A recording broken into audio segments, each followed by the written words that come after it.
বাপের বাড়ির মানুষ আসলে আসলে ঘরটার মধ্যে যুদ্ধ শুরু হয়ে যায়, যেটা বলার মতো না।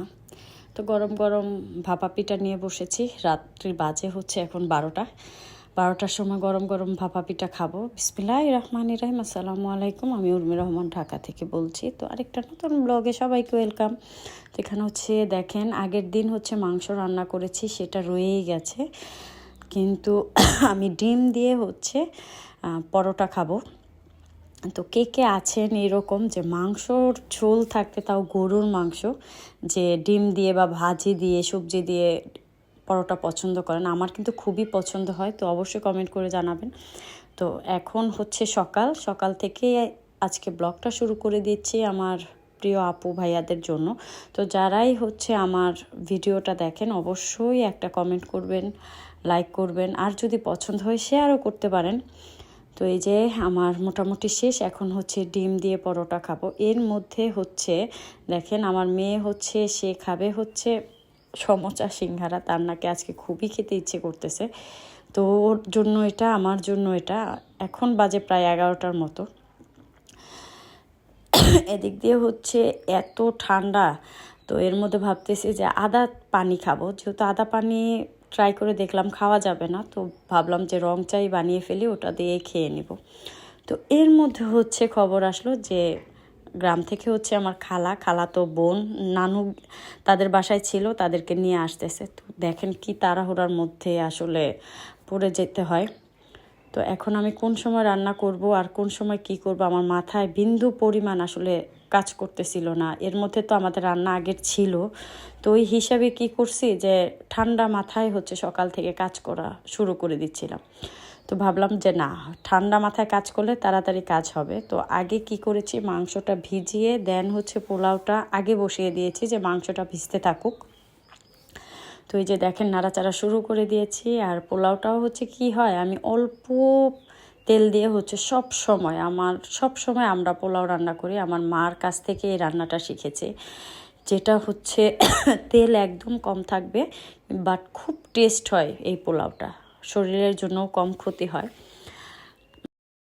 তো হচ্ছে এই যে এখানে হচ্ছে পানির মধ্যে আদার বাটা দিয়ে দিয়েছি। আমরা হচ্ছে আদা কুচি করেও দেই, কিন্তু এখন টাইম নাই। এখন হচ্ছে জাস্ট যেভাবে রান্না করতে পারি সেটাই শেষ করলে মনে হয় সব কিছু শেষ।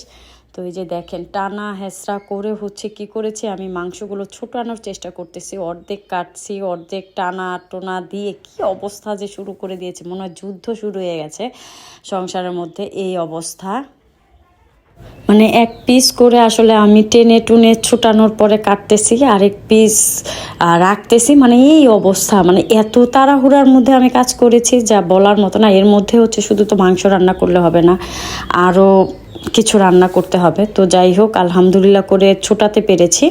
এখন হচ্ছে এই যে মাংস রান্না মাখিয়ে মাংসটা বসিয়ে দেব, সব কিছু দিয়ে বসিয়েছি। হচ্ছে আদা জিরা বাটা, রসুন বাটা, তারপর হচ্ছে হলুদ একটু দিয়েছি, কারণ হচ্ছে কাঁচামরিচের তরকারিটা রান্না করব। আর এই তরকারিটা দিব হচ্ছে রাইস কুকারে, কারণ অন্যান্য তরকারি যে রান্না করব সেটার যেহেতু চুলা দুইটা, এতটা তো করা যাবে না। তো আস্তে আস্তে মাংসটা হতে থাকুক, আমরা আর বাকিটা রান্না হচ্ছে চুলার মধ্যে দিয়ে দিব। তো এখানে হচ্ছে আমি ভাজি কুটে নিয়েছি। এরপর হচ্ছে আপনাদের ভাইয়া যে সিম নিয়ে আসছে, যে এই ভাজির মধ্যে সিম দিলে নাকি খুবই মজা হয়, সে সিম দিয়ে নিয়ে আসছে, সেটা আবার আলাদা করে কাটছি। আর এদিক দিয়ে হচ্ছে মাছ ভুনা বসিয়ে দিয়েছি। আসলে ঝোলটা মাত্র দিয়েছি, অনেকে মনে করবে তারা কি খাবার খায়, এরকম দেখা যাচ্ছে কেন, না কষানো মাছ রান্না করে পরে ঝোল দিয়েছি, তো তাই এরকম দেখা যাচ্ছে।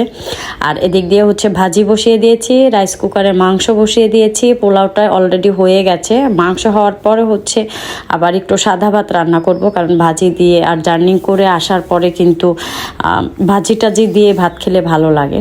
তো এই যে হচ্ছে আমার খালাতো বোন, ওকে আগে খাবারটা দিয়ে দিয়েছি। ও অন্য কিছু খাবে না, শুধু পোলাও আর একটু মাংস নিয়েছে, খাবেই না। আমাদের হচ্ছে গতকালকের সবজির তরকারি ছিল, গরুর মাংসর তরকারি ছিল, মানে সব কিছু বাসি ছিল বলেই কিন্তু আমি একটু কাজে দেরি করেছি, না হলে কিন্তু আমার হয়ে যেত। আর এই যে আমার খাবার, গতকাল যে সবজির তরকারিটা বাসি ছিল সেটা নিয়ে আমি সাদা ভাত নিয়ে বসেছি। তো এই ছিল দুপুর পর্যন্ত, পরে রেস্ট নিয়ে এখন সন্ধ্যাবেলা। এই যে দেখেন আমি একদম রেডি হয়ে গেছি বোরকা পরে। আসলে পর্দা করলে না অনেক সুন্দর লাগে মানুষদের, আমি যা রিয়ালাইজ করলাম, আগেও করতাম যে পর্দাতে মানুষকে কতটা ভালো লাগে। তো এখন হচ্ছে কোথায় যাচ্ছি, এখন হচ্ছে সন্ধ্যা, হুজরাতকে ঘুম পাড়িয়ে দেন হচ্ছে আমি বাহিরে চলে যাব। তো এদিকে হচ্ছে আমার মেয়ে, তারপর আমার খালাতো বোন, তারাও বায়না ধরেছে যাবে। তো তাদেরকে রেখে যাচ্ছি বলে কত কথা যে আমাকে শোনাতে হচ্ছে, যা বলার মতো না। তো এটা নিয়ে হাসতেছি। তো এখন হচ্ছে যাব কোথায় সেটা আপনাদের সাথে শেয়ার করতেছি। এই যে দুজন হচ্ছে খুব হাসাহাসি যে আমাদের নিয়ে যাও, প্লিজ আমাদের নিয়ে যাও। হুজরাত যদি ঘুমে না থাকতো তাহলে দুজনকে নিয়ে যেতাম। তো আমরা হচ্ছে এখন যাব হচ্ছে, আমার সাথে যাচ্ছে হচ্ছে আমার মা, কারণ আমার বড় বোন আজকে নেই। এই যে মা দাঁড়িয়ে আছে। আমরা যাব হচ্ছে আজকে হসপিটালের আসলে টেস্ট ছিল আমার বড় বোনের, ও যেতে পারে নাই। তো এই টেস্টের রিপোর্টগুলো আনতে হবে, লেক সিটি ডায়াগনস্টিক এখানেই আছে। তো ওইখান থেকে টেস্টের রিপোর্ট নিব, নেওয়ার পর হচ্ছে অনেক কাজ আজকে। তারপর চলে আসছি লাইব্রেরিতে হচ্ছে টেস্ট পেপার নিব। তারপর হচ্ছে শাড়ি কাপড়ের দোকানে যাব, সেখান থেকে কিছু কেনাকাটা করব। তারপর হচ্ছে ঘরের জন্য কিছু কেনাকাটা করব। ও আরেকটা কথা, আমার একটা স্পেশাল ব্লগ আসতেছে সামনে, রিসেন্টলি আমি করব। আসলে আমার শরীরটার জন্য করতে পারতেছি না, সব রেডি, তারপরেও কেন জানি পারতেছি না। তো ওইখানে ওই ব্লগটা সবাই ওয়াচ করবেন, আসলে খুব ভালো এক্সাইটেড লাগবে ব্লগটা। তো এখান থেকে বাসায় চলে আসছি, প্রায় এখন বাজে 9টা। এসে দেখি হুজরাত ঘুম থেকে উঠে গিয়েছে। তো বললাম যে ভাপা পিঠা খাবো। এটা খেয়েছি হচ্ছে 10টার দিকে, 9টার দিকে বাসায় এসেছি, দেখতেছি যে কি যেন খেতে ইচ্ছে করতেছে। তো মা পিঠা বানিয়েছিল, ঠান্ডা হয়ে গেছে, সেটা ওভেনে গরম করে দিয়ে দেন হচ্ছে খাচ্ছি। তো এই ছিল আমার আজকের ব্লগ। আসলে বাবার বাড়ির মানুষ না জানিয়ে আসে, তখন যুদ্ধ শুরু হয়ে যায় আমার ঘরের মধ্যে, যা বলার মতো না। আর আপনাদের ভাইয়া তো নাসর বান্দা, সে এদিক থেকে এটা ওদিক থেকে এটা সে করতেই থাকে। আসলে এমন হাজব্যান্ড পাওয়া খুব টাফ ব্যাপার, সত্যি কথা, এই যুগের মধ্যে। তো এই ছিল আমার ছোট্ট একটা ব্লগ। আল্লাহ হাফেজ।